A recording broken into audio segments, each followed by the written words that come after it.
ThinkBook Plus Gen 3 Practice.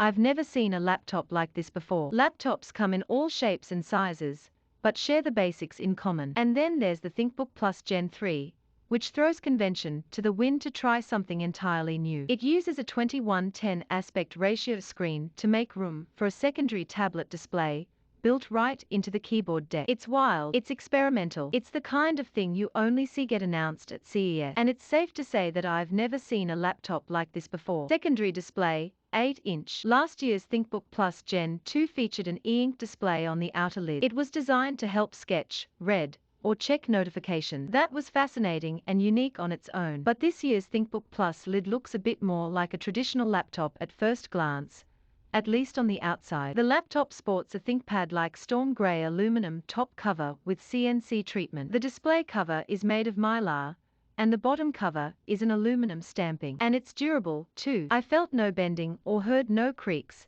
as I moved my hands around the device. But don't let that ThinkPad look fool you. The real stars of this laptop are the main and secondary displays. There have been plenty of big laptops like the LG Gram 17 or the XPS 17, but the 17.3-inch screen on Lenovo's ThinkBook is on a new level. It looks and feels so different thanks to the 21:10 aspect ratio and its 3K resolution. Just like you, I am used to stacking my open windows side by side on laptops and using Windows 11 snap layouts to boost my productivity. My Surface Laptop Studio helps me with that thanks to its 3:2 aspect ratio, which makes for more vertical space. The XPS has a 16:10 ratio for even more screen real estate. The ThinkBook takes that to an entirely new area. It is one wide laptop with a 21:10 aspect ratio. With relatively thin bezels along the sides, it feels like the perfect combination of a 3:2 screen and a 16:10 screen, especially with a 90% screen-to-body ratio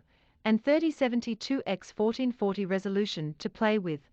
I can see this laptop as a productivity workhorse. Don't believe me? I opened up a couple of instances of Microsoft Edge. I was able to stack 3 Edge windows on my screen. That's even more than what I usually would get out of my monitor at home. And there still was some room left for another notepad window. Lenovo tells me that the ThinkBook's 17.3-inch display can mean for 30% extra screen than a 14-inch laptop. Productivity on a laptop often means plugging into a second monitor or one of the many portable displays on the market. This isn't always convenient, but what if your laptop had a smaller, second screen built in to give you some extra level of control? The Asus ZenBook Pro Duo 15 has done this before, but we found that mainly aimed at creators and app-specific functions. After trying out the ThinkBook Plus Gen 3, Lenovo's solution is more of an everyday thing for productivity, as well as creators. Housed at the side of the chassis, the 8-inch secondary screen can be quite useful for a couple of different situations. First off,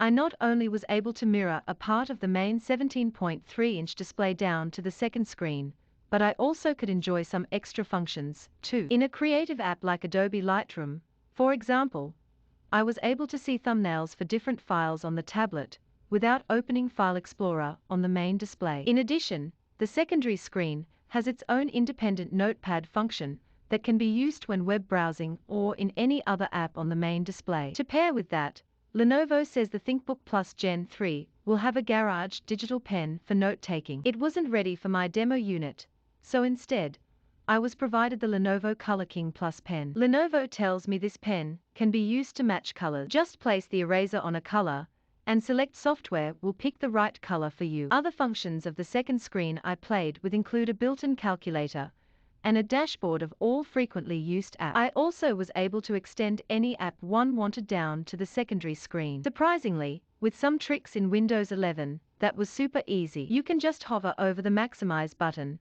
and you'll see one of the ways you can send an app over to the second display. In my demo, I sent Edge down to the second screen, but Lenovo demoed how the screen can also be used for being more engaged in teleconferencing apps like Teams. You can drag a second chat window down while still being in a video call. This is all a super useful way to get the most out of a second screen, and it's pretty intuitive. This is something I've not felt work quite right in the past, even though the Asus ZenBook Pro Duo 15 could also do more of these things on its second screen. Lenovo's version is a lot better. The tablet has a natural resolution and feels like it belongs, rather than just sitting under the main screen and in your way. Plus, my hands naturally go to the right side of the ThinkBook, right where I need the second screen. The keyboard on the ThinkBook Plus Gen 3 is one that should feel familiar if you've used a Lenovo Yoga laptop. Keycaps are rounded, and the keys are very close together since the secondary display sits to the right. The keycaps also feel a bit shallow, but are still springy when typing. As for the trackpad,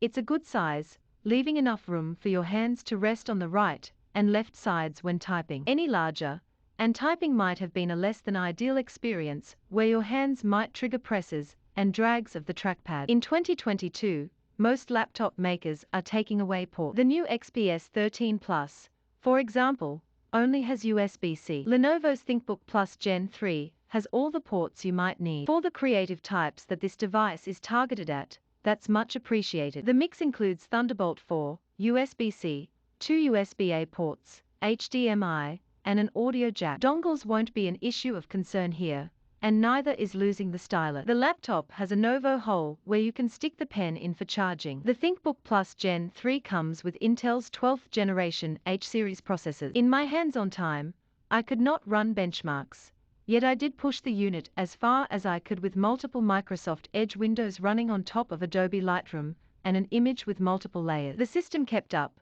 though there were a few bugs when trying to move things down to the secondary display. Overall, though, with options for up to 32 GB of RAM, this seems like a device that'll chug along just fine. I just wish it had an option for NVIDIA's graphics, which might make video editing and other CPU-intensive tasks even faster. Lenovo's ThinkBook Plus Gen 3 will be available beginning May 22nd, with prices starting at $1,400. It is not clear which configuration this covers, but we're assuming it's an entry-level model.